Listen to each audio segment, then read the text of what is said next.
j'ai dit pourquoi pas, fais-moi lire. Dans la traque, Philippe Torton s'est glissé dans la peau de Michel Fourniret dans un diptyque signé Yves Renier et diffusé lundi 15 mars sur TF1, qui retrace l'arrestation puis la détention préventive du tueur en série par la police belge. Invité sur le plateau de C'est à vous, le comédien revient sur ce rôle qu'il a accepté d'endosser sous certaines conditions. Dans un téléfilm où Anne-Elisabeth Lemoine le rappelle, il n'y a pas de voyeurisme ni de scène de crime, précisant que si est très respectueux. Je ne l'aurais pas fait sinon, concède Philippe Torton. Si le comédien précise que parfois on se dit que l'on peut tout jouer, il estime qu'il y a toutefois une certaine limite. Il y a des trucs qui sont extrêmement délicats, ajoute-t-il, expliquant qu'une scène de crime ou de sévices aurait inscrit la traque dans un genre de film.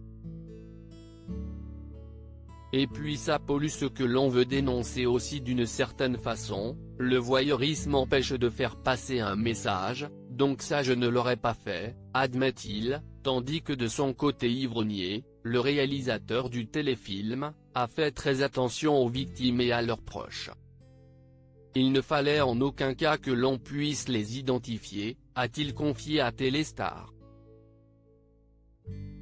Un téléfilm au plus proche de la réalité sans porter préjudice, un téléfilm qui a toutefois été très critiqué, notamment par le fils de Michel Fourniret, mais aussi des familles de victimes, qu'il n'a par ailleurs pas prévenu avant de tourner la traque.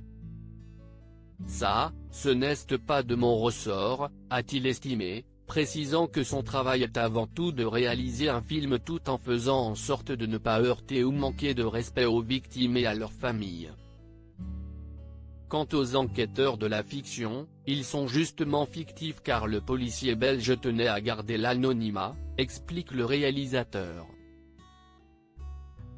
Nous avons donc essayé d'être au plus proche de la réalité sans que cela porte préjudice à qui que ce soit, a expliqué Yves Renier.